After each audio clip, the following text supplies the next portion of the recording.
Here we go. So welcome to the Chronic Disease Support Program. And the whole idea behind this is, I think that the problem I've faced with a lot of people in my direct-to-consumer, I run a corporate program, but the direct-to-consumer is you take the assessment, you take some labs, we chat, give you some things to do. 2 months later, we may come back again, or you may have gone someplace else. And I think the key thing to protecting yourself from chronic risk is knowledge, number one. And that's huge. And that's what we're going to be doing here, because I think we're being infiltrated every day with information that isn't necessarily completely aligned with health, more aligned with some other agendas. And then secondly, it's consistency. I tell people that if you have a chronic condition, I can guarantee you that chronic condition didn't just crop up, even if symptoms just cropped up. We all live on a continuum.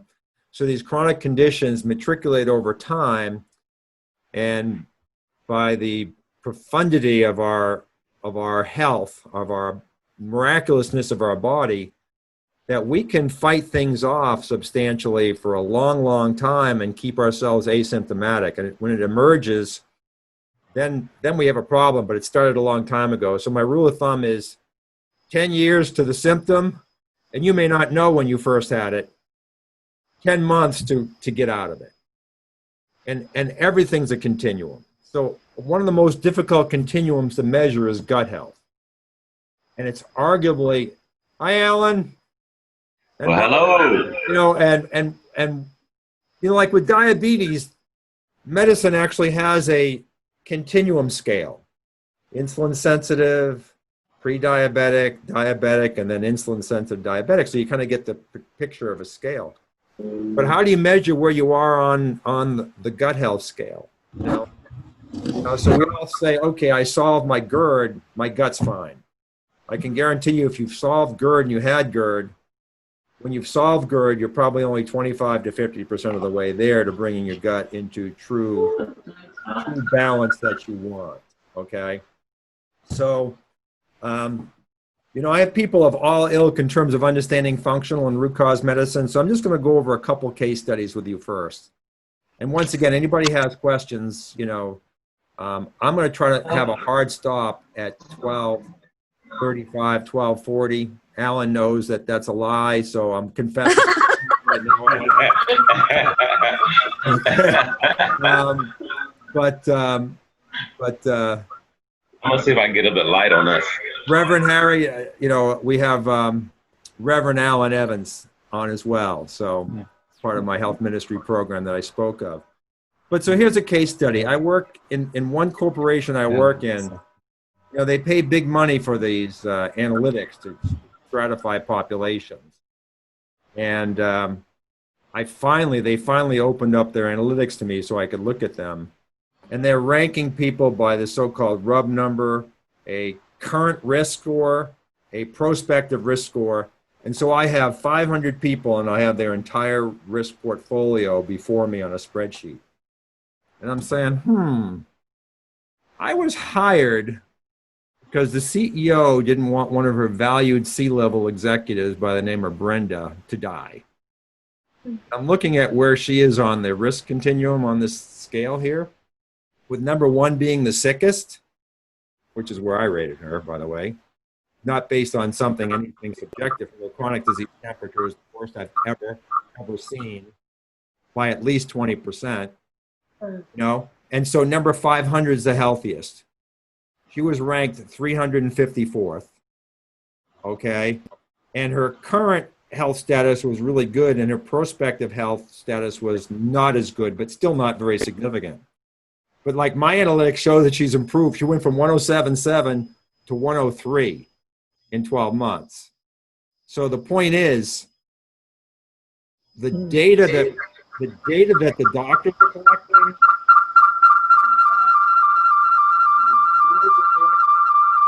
even when you put your best analytics on it, are still not very good.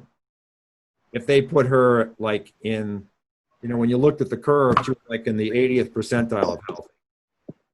So, and then, not that I want to just pick on the standard of care. So I don't know who's doing that, but You might want to put yourself that was me. That was me, Dr. Tom. We got it straightened out now. Yeah, you can put yourself on mute until you want to say something. But so I have a lady that joined the program, and I haven't convinced her to join the support program yet. But she has, at 63, a very attractive, health-conscious woman who spent about 40 grand on her health in the last 10 years privately. And she has these bruises and very severe varicose veins from her ankles down. And I'm going to give you two little stories about that. Number one, she's seen, I won't mention names, but some of the top functional doctors on the planet. And one's treating her for parasites. One, I don't know what the heck he's doing. The other one either. But they obviously haven't figured out what's wrong with her. Okay. So even the functional docs tend to work in silos. Okay. They have this specialty. The parasite doctor, I watch all his content. His content is excellent. But his practice is sort of like infection in the gut, parasitic, and that's what he's doing. And it's not going to solve the problem. Okay. So we really need to look at health as really connected, really broad. And that's why I have 4 very broad mechanisms upon which I work. Okay. And those are nutrient deficiencies, repair. Oh yeah. What I wanted to say about her is every doctor told her that she has poor healing powers. So that's an extremely negative statement. So I have poor healing powers, so I can't heal well. And I said, no, that's completely not true. Sure, if you have bandwidth taken up because you're healing over here and you're healing over there, you have bandwidth tied up, but you don't have poor healing powers. Your wear and tear deterioration is just outstripping your repair and recovery. Your repair and recovery is fine, but the insult creating it is worse. So one is like defeatist and one is empowering, okay? What I want to leave people with is something empowering, like COVID-19. It's like PCR, antibodies, that doesn't empower you. What empowers you is the knowledge of your physiological health and how to improve it. That's empowering. It's crickets out there in the world. No one's doing this, but that's what we should be doing. But anyway, you're going to see some things, particularly my ministry group, that you've seen before. So I'm going to share the screen and just kind of cover some, where are we? Which screen? And then I lost you over here, but can you see the Health Revival Partners? Yes. Yes. So, the program you've joined, it's all about reversing chronic disease, about consistency, and preventing it's about knowledge. And that's what we're looking at. And this is what you get. And then on that screen, look below. And if ever you want to order services, this promo code, if you order it, you just put in that number, 15, 25, 30, whatever it is, and you get the discount. So that's what that's all about. And then it's not a direct path, but you go into my services page and place the order. So, in theory, this, if you order, like the, almost anything will pay for the program. So it's not about making money off of this, and get people consistently working on a message of health. So, is Dahl there? No, Alan, she's working. She's putting the boys down to bed over at our house. I'm at my mom's house right now. Me and Mom are sitting here. Okay, and no problem. She's putting the boys down. I'm texting her, telling her when she gets the boys down to go ahead and join us. That's right. But anyway, in my health ministry, I start off with a very simple concept. Where did you learn that? Okay, and that's root cause. It's like what you've got to do is people have these preconceived notions, even from I have mold toxicity versus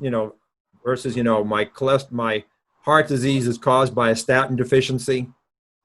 Take either of those and we back titrate. One may be right, but we need to back titrate for really foundational knowledge about our health to find out, who is telling us what.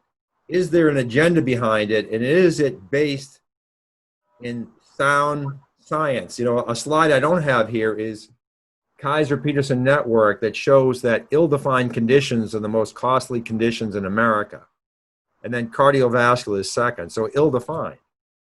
But I would say the ill-defined conditions are a much higher percentage than Kaiser's throwing out there, because the number one condition in America, anybody know what the number one chronic condition in America is? Anybody want to take a guess?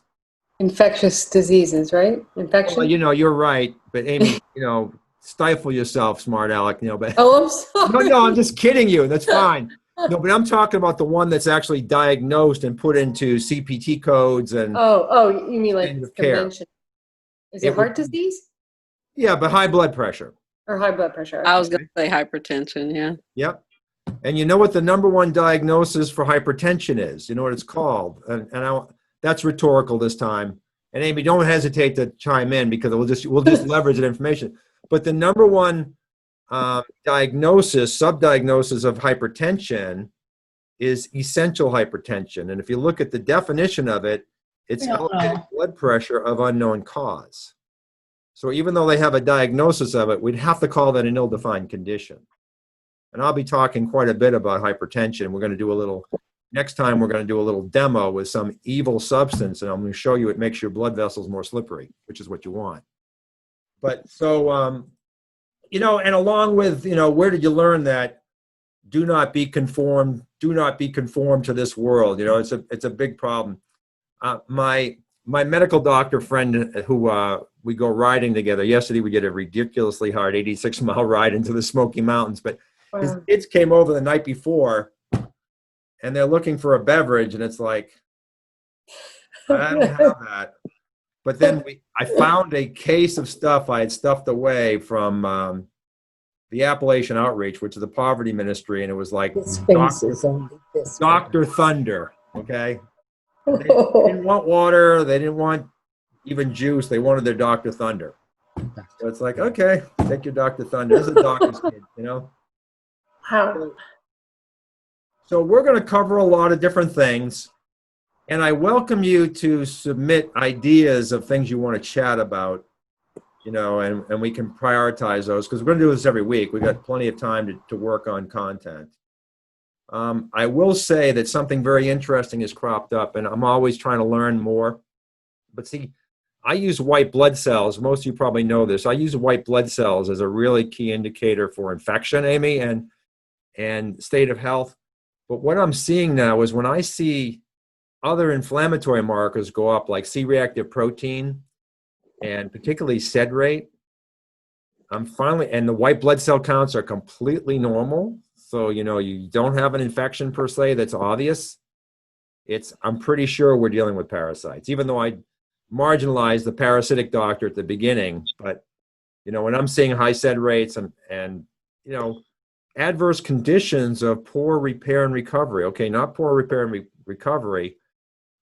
recovery that's being outstripped by wear and tear and deterioration, that almost always implies some sort of absorption, nutrient level that contributes to repair and recovery.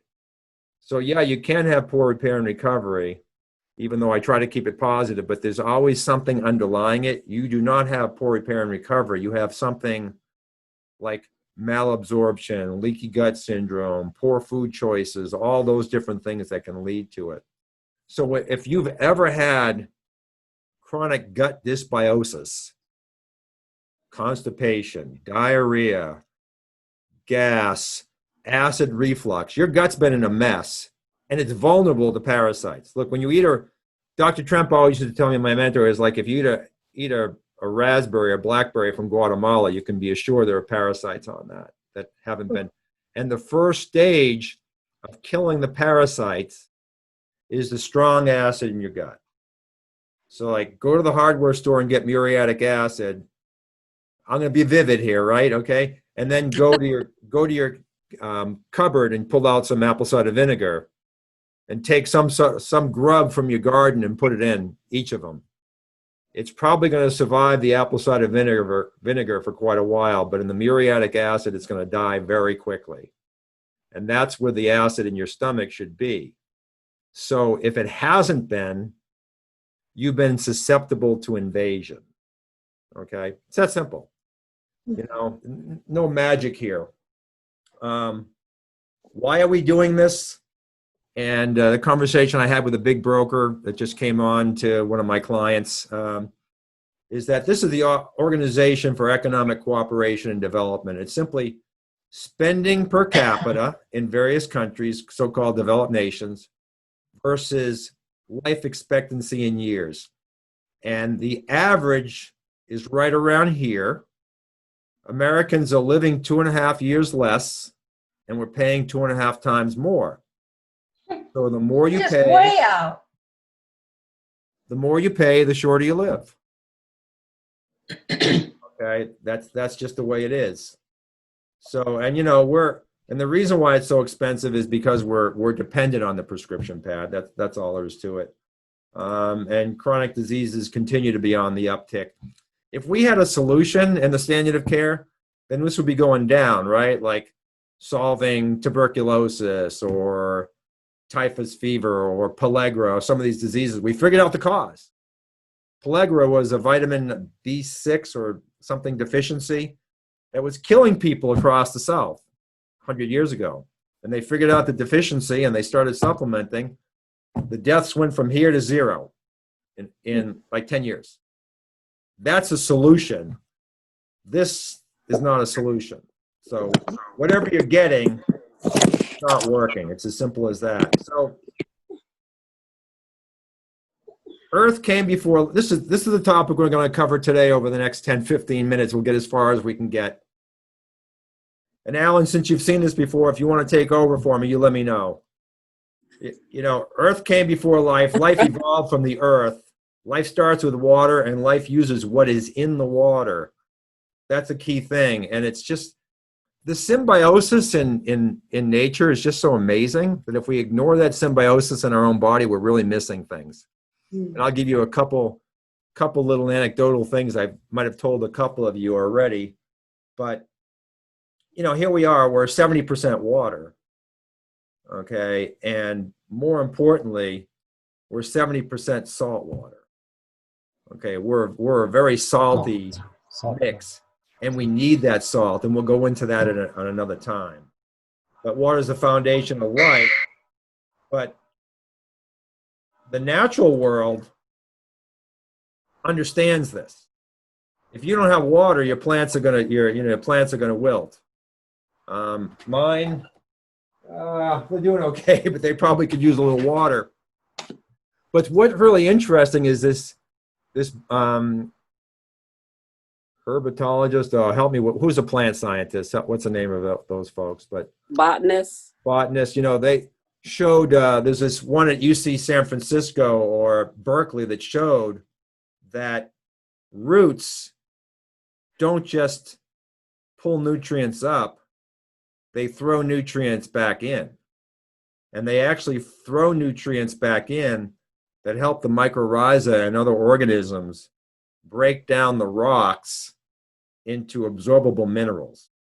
Okay, so it's a two-way street, and we're doing the same thing. You know, we're taking the food in, our pancreas is releasing things, our gallbladder's releasing things, so we're in symbiosis with the whole digestive process and our ability to obtain nutrients. So it's really quite an amazing thing, and there's nothing in nature more comparable to our digestive system than plant digestion. And it's all based on the roots and the soil. And, you know, the soil is not part of the roots, but many microbes in our gut aren't part of us. They're their own separate DNA. So it's extraordinarily parallel. And most of what you have here, if you have a strong gut, is harmless to your body. Matter of fact, it's beneficial. So we are the only animals that go beyond clean when it comes to cleaning our food. Every animal, they seek salt. But you know what else they seek? Anybody, if you've already heard me say this and you want to contribute, just throw it out there. But what they use in digestion that humans don't use, that I'm convinced affects digestion, is a dirty little word called dirt, grit. We wash all our grit off, but every other animal's stomach, including ours 150 years ago, used a lot of grit. So I did a personal experiment 3 years ago just to see if my gut would be strong enough to withstand what's in the soil without sanitizing everything. And if you have a weak stomach, turn off the microphone. Okay. So I have a lady that has a horse farm that rehabilitates horses. Okay. And I was starting a garden. I know her well. And I said, I'm going to hawk out your barn if you don't mind and take all the manure. And I put it on my garden and I planted a bunch of root crops. So I put it on in the spring. No, it was the previous fall, but in the summertime, I harvested the carrots and they were obviously dirty. And I wiped them off with my hand and I ate them. I did not get sick. Strong acid. I got the grit. But you can't do it in our society. You have to wash it. So I believe we're missing, remember I talked about that continuum. I believe we're missing a small but maybe significant part of digestion. We're masticating here, but the stomach is churning too. And it's trying to break down those particles. And we all know that if we put a little, grit, if you can't sand a piece of wood without grit on the sandpaper. You're breaking something big down into something small. That's all digestion is. So I don't know what the solution is, but I'm actually working on one. We'll see what happens. But, no matter how you slice it, if you're a vegetarian, a vegan, or a meat eater, it's all coming from the soil. It's all coming from the same source. It's just a question of what other intervening steps there have been to sort of change the digestibility and the composition of the food you're bringing in. But it's all coming in. And, one of my great colleagues at MIT has been pushing, the disparagement from a scientific perspective of Roundup, glyphosate, and all these other things. And look, it's in the plants. It's genetically coded into the plants. And it's challenging. I'm blessed to be working with a recovery ministry where the people in recovery are farming an organic farm. And the guy who runs it, Pete, is just a great guy. And so I pay a nominal fee to get fresh vegetables from their garden every week. So we're really, really quite lucky. And I have my own garden that, if you look at it, all it is, it's a hayfield now. It's the way it works. But, but I think these are important things. I won't go into this, but even beverages are processed. You remove the minerals. We have reverse osmosis water systems. So we're not getting the rare nutrients. There are essential nutrients. Essential just means you can't synthesize them. Most minerals are essential, but a lot of the things, stripped white salt, all those things are missing the micronutrients. And one of the most important micronutrients we're missing, which I'll spend a whole 20, 30 minutes on at some other point, is potassium. So like when you look at seawater, where everything flows into, why doesn't the ocean have potassium, not just sodium? Is because plant and animal life all along the chain are taking potassium away. It's that important. Potassium is more important than sodium, but they work very symbiotically. So we focus on reducing sodium when we should be focusing on increasing potassium. And simple things like, but not bananas, because most of us, we're not insulin sensitive. Beans, squash, the dark leafy greens, avocado, mushrooms, all very high in potassium. When I go out on big exercise expeditions or even just daily life, I put potassium in my water. You got to be careful because doctors will go berserk if your potassium gets high, cause your heart to stop. It's this whole electrical system that potassium is part of. But Bob Shearer, who wrote the Mayo Clinic newsletter for 15 years, told me that unless your creatinine is like 4 or above, which most of us are around 1, that you have no problem shedding potassium. So, potassium is very water soluble. You take it in, you pee it out. What I like to do is I make my salt. If you're not aware of that, ping me, but we'll go over it at some point. You make a sea salt potassium mix, and that's your salt. And it doesn't have to be in perfect ratio to RDAs or anything like that because it's water soluble. And if your body has that resource and it needs it, it'll use it. If it doesn't, it won't. And that's when you get into trouble with hypertension of unknown cause. You create this osmotic pressure because potassium pushes one way and sodium pushes the other. And so you get balance. But if you shut off one pump, it's only pushing in one direction. And what does a pump do? Create pressure. So that's one of the many things that can be leading to essential hypertension. So do not be afraid of salt. Every animal needs salt. We need salt. Salt actually reduces, it actually makes muscles, the inside of the vessel lining more slippery and smooth. But then, you know, if you go too high, you have the osmotic issue, but potassium will solve that. So this is from Nutrition Security Institute that is no longer up, but I had a conversation with a member of that organization, and they're trying to bring it back up. The gentleman who founded it, it was a nonprofit, died a few years ago. But this is sort of deaths per 100,000 from 1900 to 1960. And this is mineral content of selected vegetables from roughly that same. Is there a question? So some people might think a small organization like nutritionsecurity.org is sort of, you know, not really scientific, but I'll be talking about this book shortly, Sea Energy Agriculture, and Maynard Murray did some amazing work in the 1950s and 60s testing the mineral content of our soils.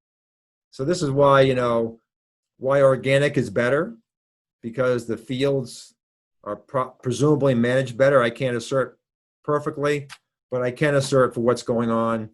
I just read something from the University of Wisconsin or something, rationalizing that the mineral content of our soils are adequate and haven't declined.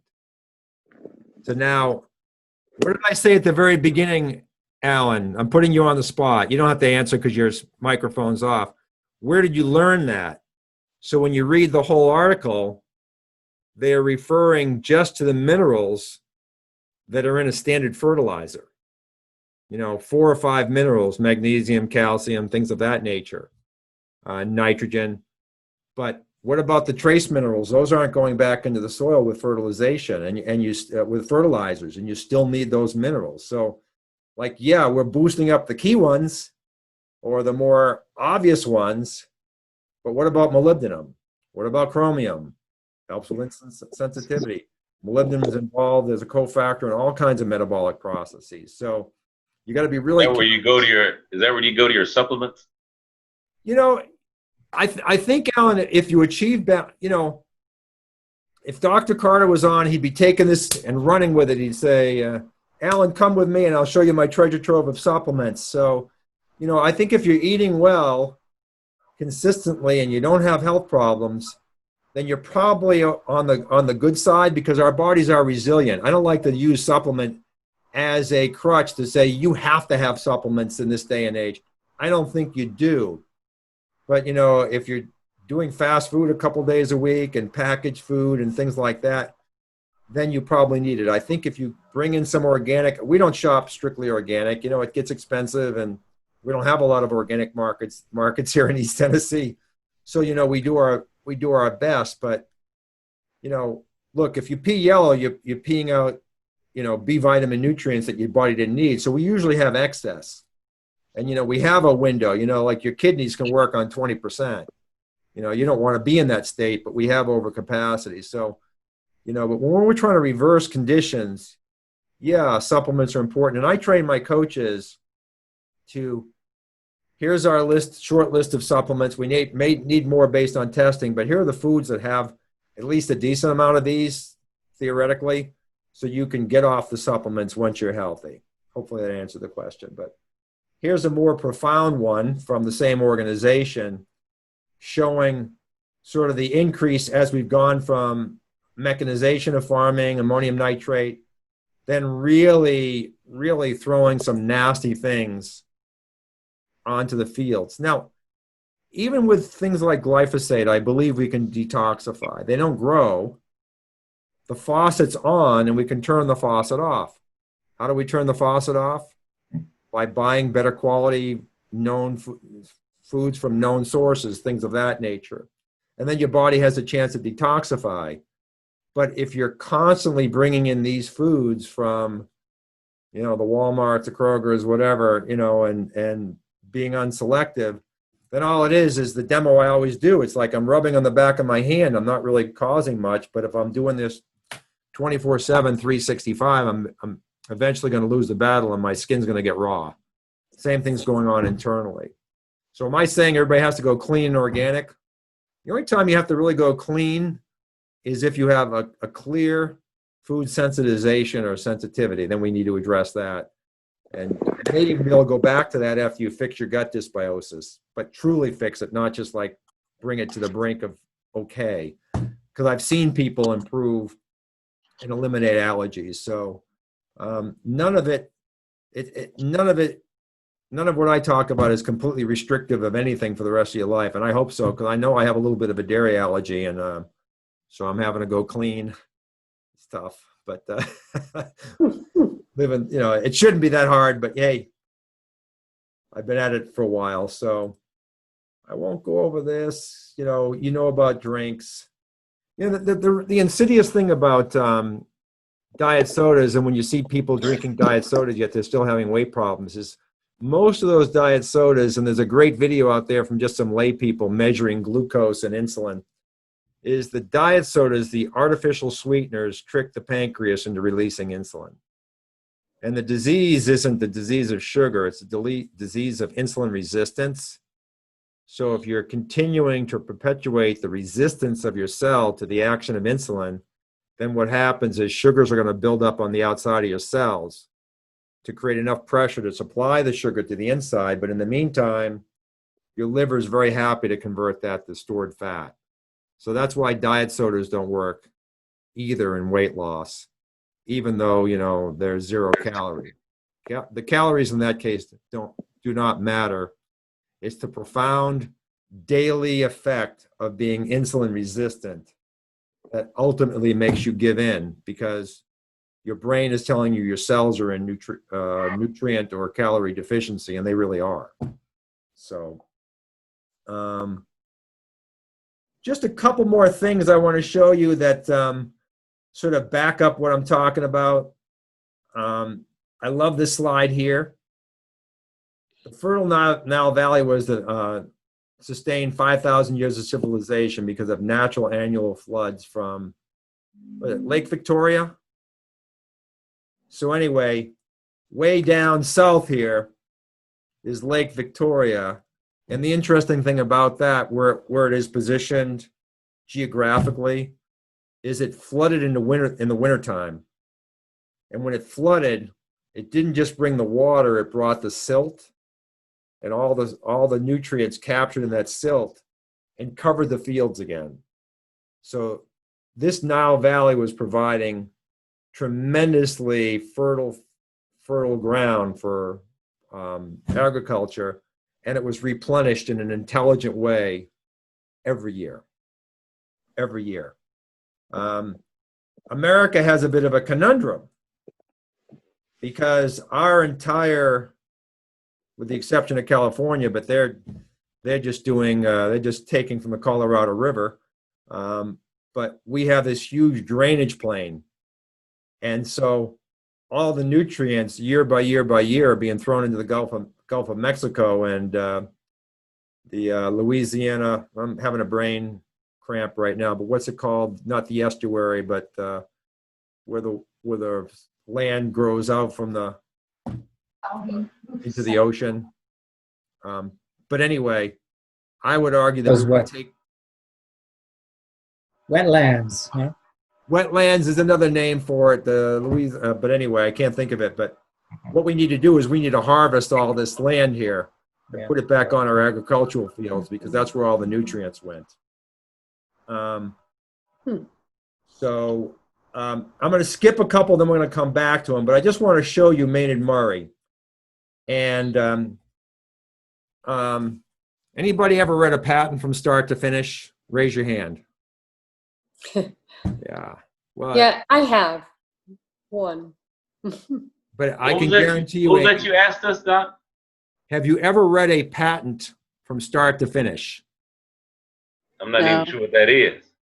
Good. You don't worry, but if anybody has poor lack of sleep, just go to the USPTO and pull down a patent and read one of them, and you'll insult. Oh, patent.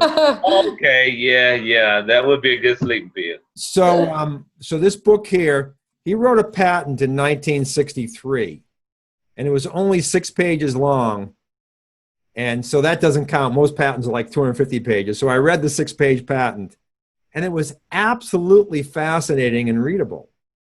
And it wasn't just about the minerals. What he did is he had fields in Illinois. I think it was Illinois or Indiana, 10 acres large. And what he did is he measured the soil for mineral content, and he had a control, a fertilized, and then what he did is he took sea salt solids and put it on the soil. And then he grew crops. And he showed that the mineral content in the crops were higher in the sea salt solids than the fertilized or the unfertilized, mechanically processed fields. But then he went one step further.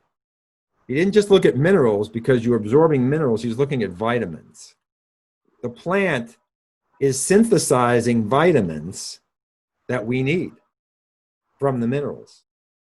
So when the soil is mineral deficient, it's also vitamin deficient. Okay? And essential vitamins are things we have to get from food. Then he went one step further. He fed animals. And he showed that chickens fed feed from his sea salt solids yield more regular ovulations, more protein in the yolk, more minerals, and more vitamins. And the chickens in general, based on any number of measures, were healthier. And it's very simple to measure. When you look at animals held in similar conditions, it's just the mortality rate. The mortality rate of the chickens went down, AKA less infectious disease, Amy, AKA better immune system, better repair and recovery. Okay? So that's all I want to present today. This whole mineral thing is not just about the minerals. So what I say next, and I won't go into this. We're gonna come back to this. Oh dear, I lost track of where I was. But so the point is, taking a mineral supplement is your solution, right? No, because it's much more than that. It's much more. The complexity of things that plants carry for us in terms of its nutrients are seldom compensated for in supplements. There are a lot of, food-based supplements today, which are probably better than in the past, but still, I don't think anybody, a chemist in the skunk works or some laboratory, even extracting stuff from food, there's no two ways about it. A supplement is processed. I mean, maybe it's only 1% processed compared to McDonald's, which is 98% processed, but it's still processed. So,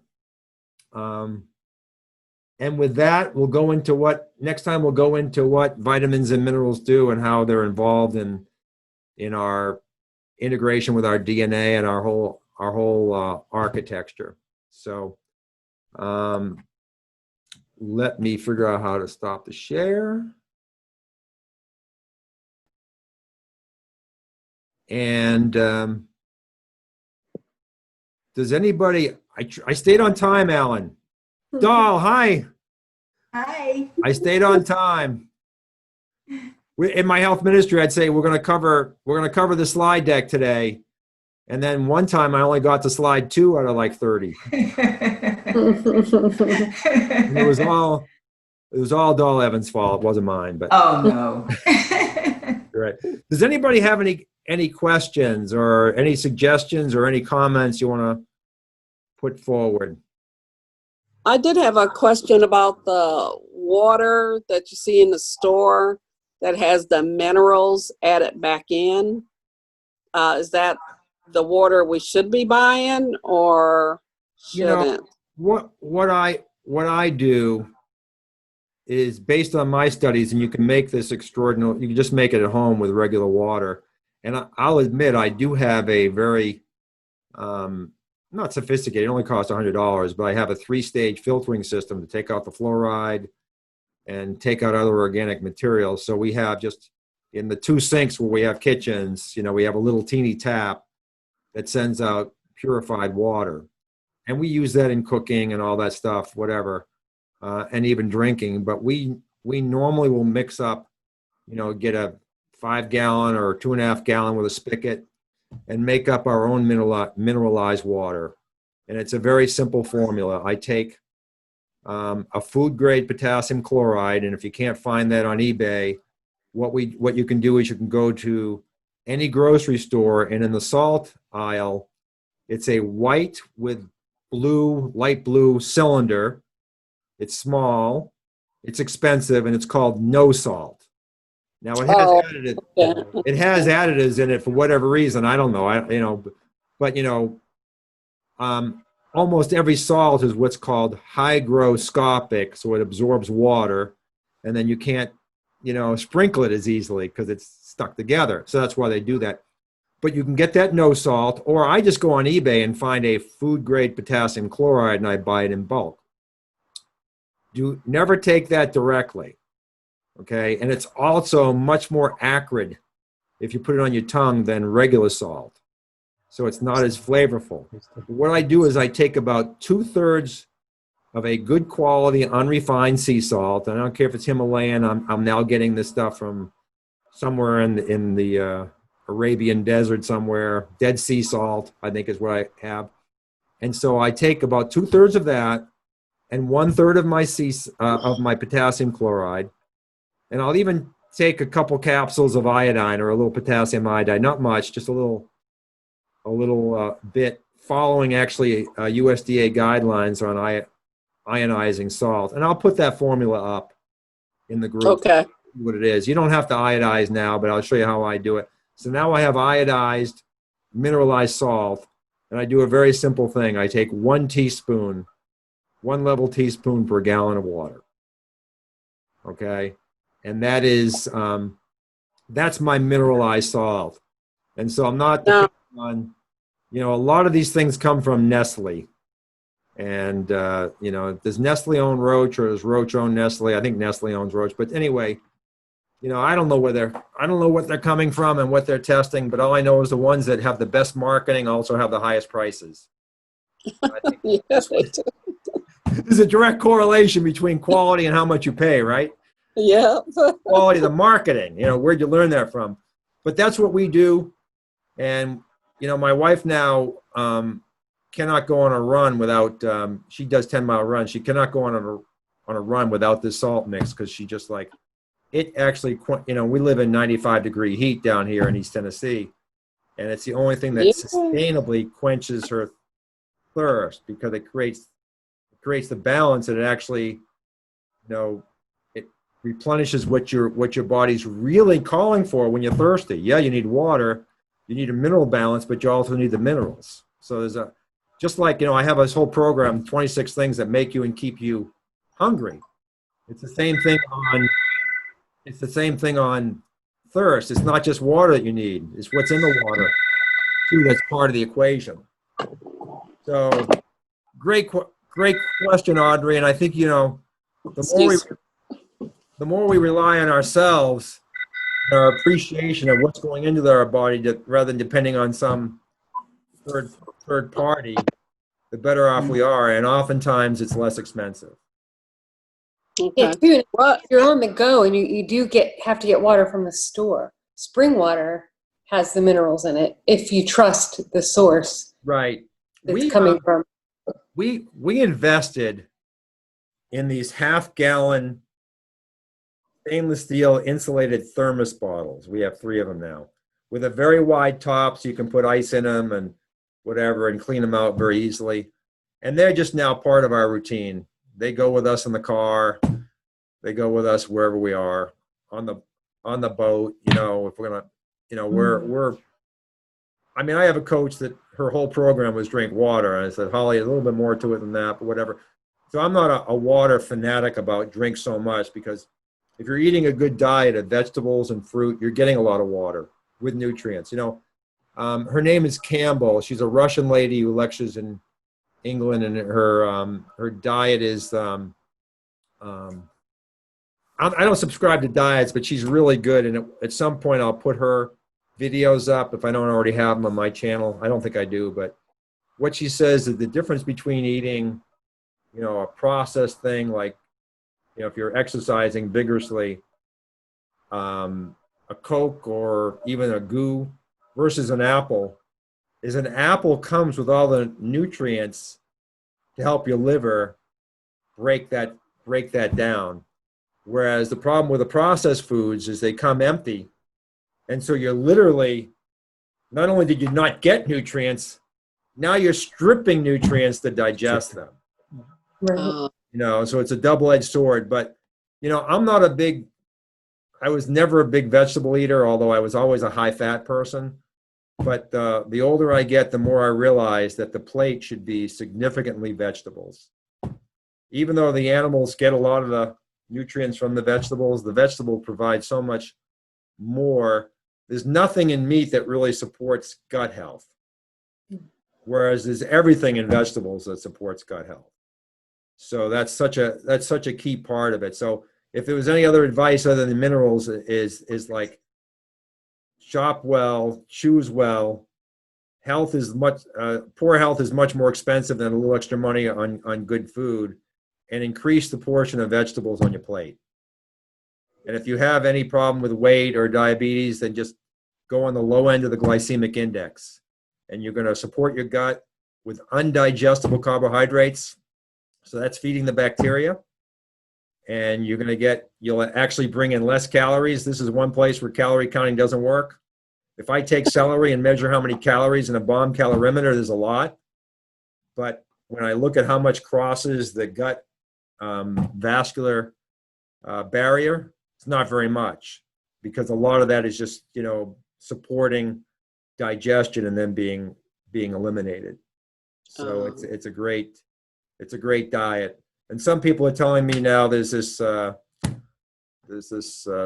that's not the right word, that's all about celery juice, and you got to grind the celery to make it as good as eating celery. And I'm saying maybe, but that's only because we don't have any grit in our stomach.